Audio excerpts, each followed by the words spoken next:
Bismillahirrahmanirrahim และบิสมิลลาห์นั่นแหละนี่นะหนังสือนี่มันจะขึ้นแบบนี้แหละนะเริ่มกิตับนี่ก็เขียนบันนี้เป็นดังนั้นนะมออัลลอฮ์นะด้วยกำนำเจอของอัลลอฮ์ Tuhan yang amat murah นะมุซันนัฟเขาบอกว่าเขาก็ลืมหนังสือเล่มนี้นี่ลืมตรงนี้นั้นด้วยกับกล่าวนำชื่ออัลลอฮ์นะบิสมิลลาฮิรเราะห์มานิรเราะฮีมนะอัลลอฮ์นั้นคือ Tuhan yang amat murah นะ Tuhan พระเจ้าที่ว่ายิ่งที่ใจบุญนะคำว่าอัลลอฮ์มานตรงนี้นี่สิฟัตอัลลอฮ์มานของอัลลอฮ์นี่แหละนะอัลลอฮ์มานิรเราะฮีมนะอย่างตัวครูนึงก็ว่าสิฟัตอัลลอฮ์มานของอัลลอฮ์นี่นั่นเหมือนกับว่าคืออัลลอฮ์ให้ทั้งเบ้นะคนทั้งอีมานคนอีมานกับอัลลอฮ์นะหรือว่าคนปฏิเสธนะอัลลอฮ์ให้ทั้งเป็นคือหมายถึงว่าในโลกนี้แหละนะตัวครูว่าเหมือนกับว่าเราวันแหละ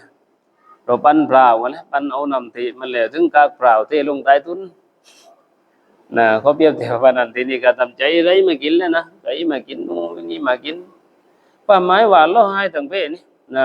นะบนโลกนี้นั่นในดุนยานี้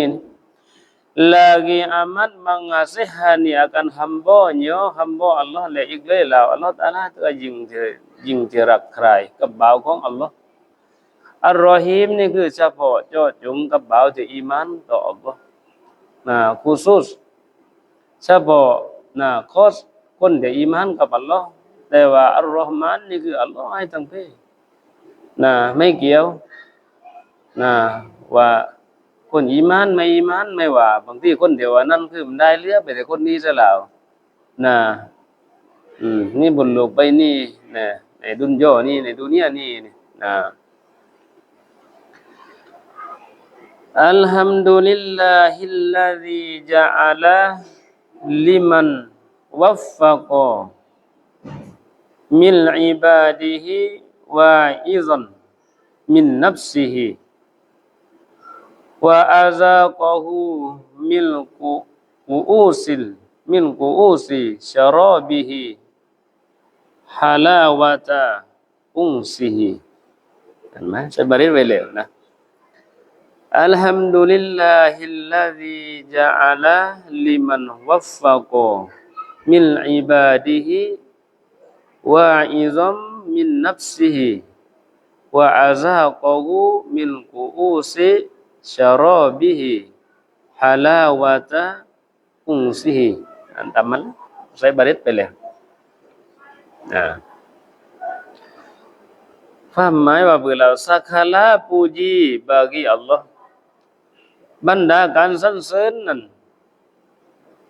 สำหรับอัลลอฮ์นะอัลฮัมดุลิลละอัลฮัมดุลิลละบรรดาการสรรเสริญนี่นะคือบรรดาการย่อนี่คือสำหรับอัลลอฮ์ไม่ถึงว่าคือทำใจใครย่อใครแหละนะมันแต่ว่าย่อเสยย่อนะนี่โอ้ยหะดีษบางหะดีษอะไรนั่นแหละนะแต่เราได้รู้กันมาแล้วนะเราย่อนี่คือการสรรเสริญทั้งหมดนี่คืออะไรง่ายคือกลับลบไปหาอัลลอฮ์นะเป็นสิทธิ์ของอัลลอฮ์มีเลบางอัลลอฮ์วันนี้เราย่อกันเองก็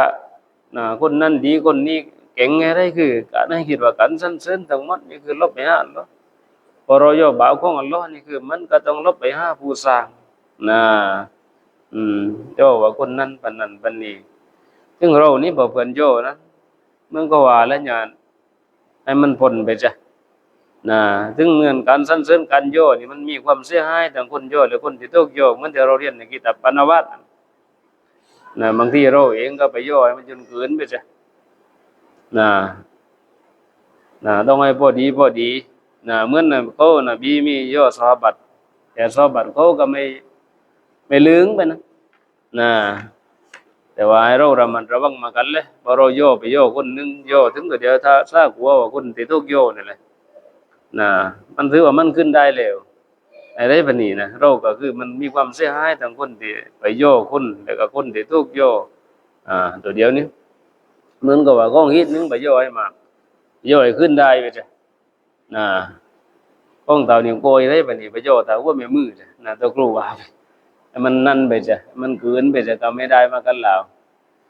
ถึงเราคนที่ย่อนี่ก็ให้นึกว่าคือการที่ว่าเขามาย่อเราก็คือให้เราลบไปหาอัลเลาะห์นั่นให้นึกกับอัลเลาะห์นะบรรดาการสรรเสริญนั้นบagi Allah Allah nanคือ Tuhan yang menjadikan bagi mereka yang diberi taufik akan dia akan mereka Allah nan คือ Tuhan ที่ว่าได้ให้อะไรล่ะได้ให้เป็นขึ้นนี่ได้ให้เกิดขึ้น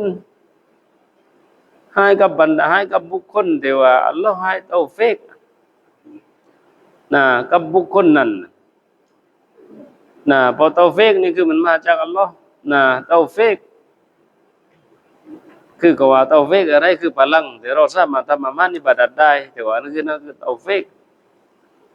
อัลเลาะห์นั่นแหละคือ Tuhan ที่ว่าได้ให้เป็นขึ้นสำหรับบรรดาบุคคลที่ว่าอัลเลาะห์ให้ตอฟิกนี่กับบุคคลนั้น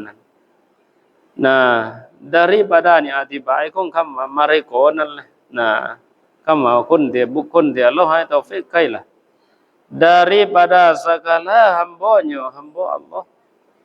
จากบรรดาบ่าวของอัลเลาะห์akan yang menjagakan กับบ่าวของอัลเลาะห์ที่ว่ามันยาโกนี่ยาโกตรงนี้คือคอยระวังรักษาตัวเองคือมันเติมไปเลยแล้วมันยังอะไรนั่นแต่ว่ามินนัฟซิฮิภาษาอาหรับนี่มันการเติมไปเลยแล้วนั่นแต่มินนัฟซิ daripada dirinya แล้วครูเติมไปเติมไปจากกันเลยหลังจากที่ว่ายังมันยาโกยังมันยาโกกันถึงก็เติมไปแล้วเติมนั่นแหละต่อท้ายไปจากนั้น daripada dirinya คนเดียวเราให้ตอฟิกนี่คือเขาก็ต้องสามารถรักษาตัวเองได้ในหลักธรรมคำสอนเรื่องศาสนานี่แหละนั่นคือคนที่ได้รับตอฟิกจากอัลเลาะห์ dan majurah dengan berbuat taat แล้วก็อยู่นี่ล่ะอยู่ในการที่ว่าใช้กันด้วยการทำความดีอยู่กันในเรื่องความดีนั่นนี่คนที่ได้รับตอฟิกจากอัลเลาะห์คนที่อัลเลาะห์ให้ตอฟิก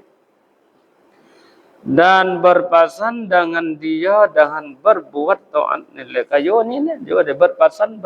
สังเสียกันเรื่องนี่ในเรื่องการตอาตberpasan dengan dia dengan berbuat taat daripada dirinya diri mereka จากตัวของเขาเองตรงนี้มันเขาอีบอกก่อนว่าไปที่มาตัวเดียวเขาอีบอกว่าหนังสือเล่มนี้คือมันชื่ออะไรวางให้ได้เข้าไปในเรื่องว่าให้เข้าไปเรื่องของชาวธรรมเนาะ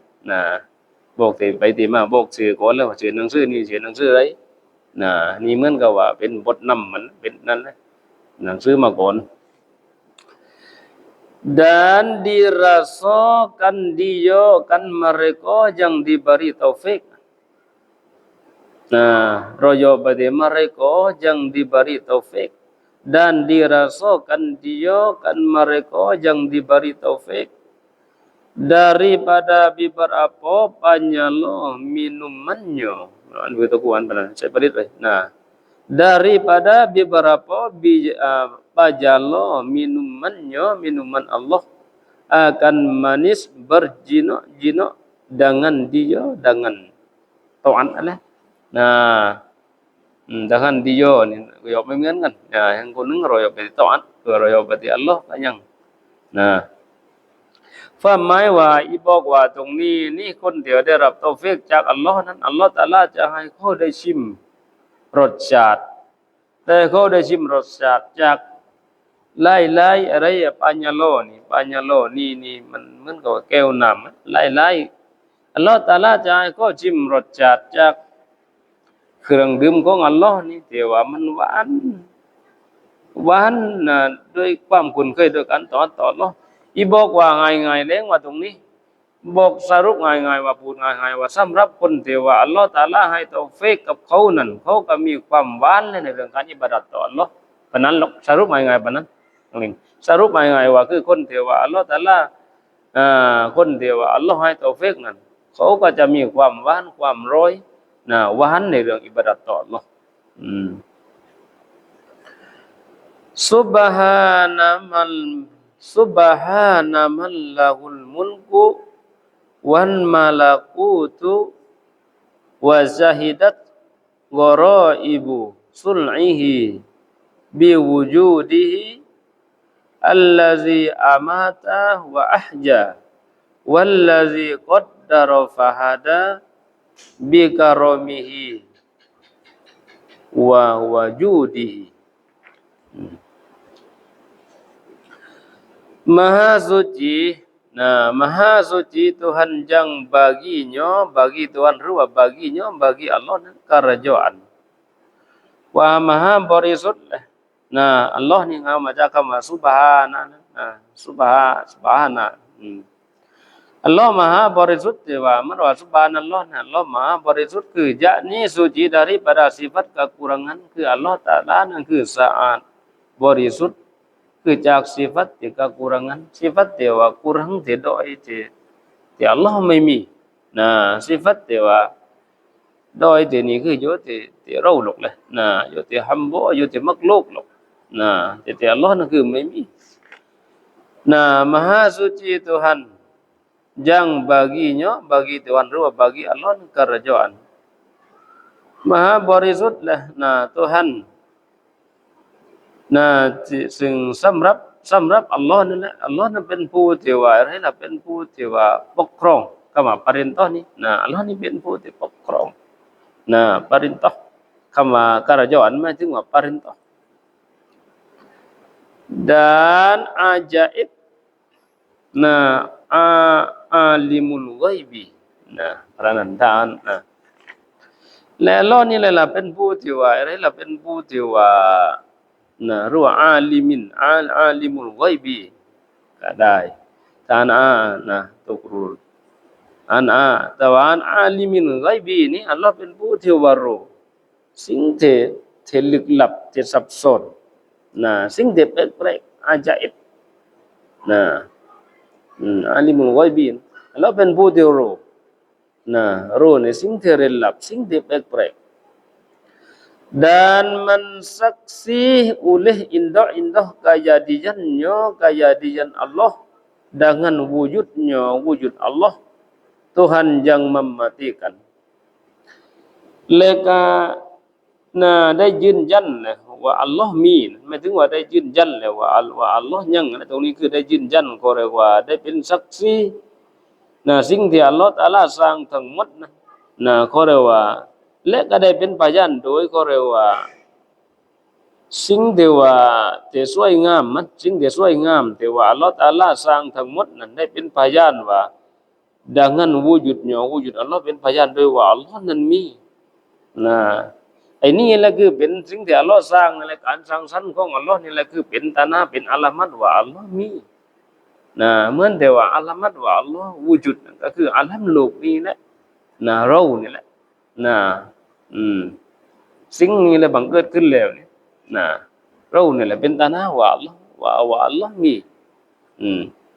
แล้วอัลเลาะห์นั่นแหละเขาเรียกว่า Tuhan yang mematikan อัลเลาะห์นี่แหละเป็นพระเจ้าที่ว่าทำให้ตายมันที่ว่า dan menghidupkan แล้วก็ทำให้เป็น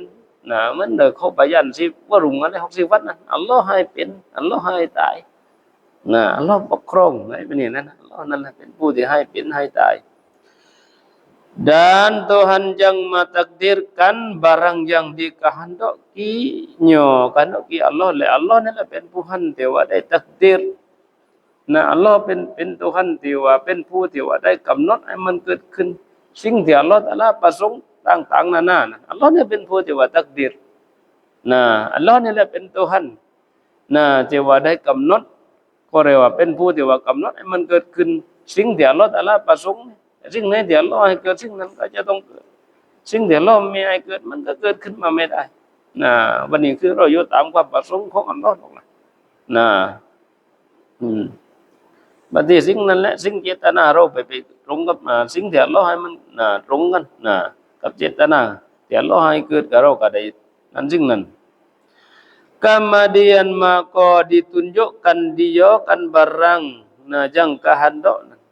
di ini mah ถึงว่าอัลเลาะห์ kepada barang yang ditakdirkan kan barang dengan kemuliaan Allah dan kemurahan Allah. และหลังจากนั้นอัลเลาะห์ตะอาลาก็ให้ชี้แนะแล้วสิ่งที่ว่าอัลเลาะห์ประสงค์นั้นสิ่งที่อัลเลาะห์ประสงค์นั้นแหละสิ่งที่อัลเลาะห์กำหนดกับสิ่งที่ว่าอัลเลาะห์คำว่าดีนี่หมายถึงอัลเลาะห์เป็นที่ตักดีรกันสิ่งที่อัลเลาะห์ได้กำหนดนั้นกับสิ่งนั้นดังนั้นkemuliaanด้วยความมีเกียรติของอัลเลาะห์ dan kemurahannya และก็ด้วยกับความเมตตาของอัลเลาะห์มันอันดาฮิดนะนี่เป็นนั่นแหละوالصلاة والسلام على نبيه ورسوله سيدنا محمد وعلى آله وصحبه dan rahmat Allah dan salamnya salam Allah atas nabinya nabi Allah และนี่เป็นดุอานะก็rahmat จาก Allah นี่ dan salam ความสลามัตนั้นจาก Allah นั้นให้ได้ประสบกับนบีเราเนี่ยให้ได้ประสบกับนบีของ Allah dan pasuruhnya pasuruh Allah dekat คนใช้ของ Allah penghulu kita Nabi Muhammad คืออะไรล่ะนายของเรานบีมุฮัมมัด dan atas segala keluarga Nabi และบรรดาเครือญาติของนบีนี่ให้ได้รับrahmat และก็สลามนี่แหละ dan sahabatnya sahabat Nabi และก็ sahabat Nabi wa ba'du fa yaqulul 'abdul faqirul musnibun jani Muhammad bin Ismail Dawudan Fatani namanya Fatani nan Fatani sebenarnya adapun kemudian daripada itu หลังจากที่ว่ามุสลิมได้สรรเสริญก็ได้ย่อกับอัลเลาะห์แล้วหลังจากที่ว่าศอลาวัตจากเราะห์มัตและก็สลามนั้นหลังจากนั้นก็นี่ล่ะอ่านไปคนไหนจะได้ Adapun kemudian daripada itu หลังจากนั้นmaka lagi akan berkata hamba yang fakir yang berdosa ต่อไปนี่คือบ่าวจะพูดบ่าวจะกล่าวและบ่าวที่จุนนี่ไม่ถึงว่าคือก็เรียกว่าจุนที่ว่าต้องการพึ่งกับอัลเลาะห์แหละบ่าวที่ฟากีร yang berdosa ที่มีบาปนี่คือเป็นการตะวะตุของมุสลิมคนแต่งหนังสือนี่เขาก็ว่าเขาก็เป็นคนจนไม่ถึงว่าคนที่ต้องพึ่งกับอัลเลาะห์แล้วก็เป็นคนที่มีบาป lagi yang mahelo kan dia kan dosa แล้วก็เป็นคนที่มาเฮโลนี่หมายถึงว่าบวชนะเป็นคนที่ทำบาปเขาว่าเขาก็เป็นคนที่ว่าเป็นคนมีบาปมุสลิมคนนี้yaitu hamba nanชื่ออะไรชื่อมุฮัมมัดบินอิสมาอิลDawud al-Fatani inni jama'tu fi hadhihi risalati alfazan mukhtasaratan fi qasasi ahlin kahfi war-raqim min iddati kutubin mu'tabaratin inni jama'tu fi hadhihi risalati ที่มันก่อนมึงนึงนะที่มันก่อนนะนั่นกิตาบปานาวะใส่ก่อนเข้าเรื่องจำนี้ก่อน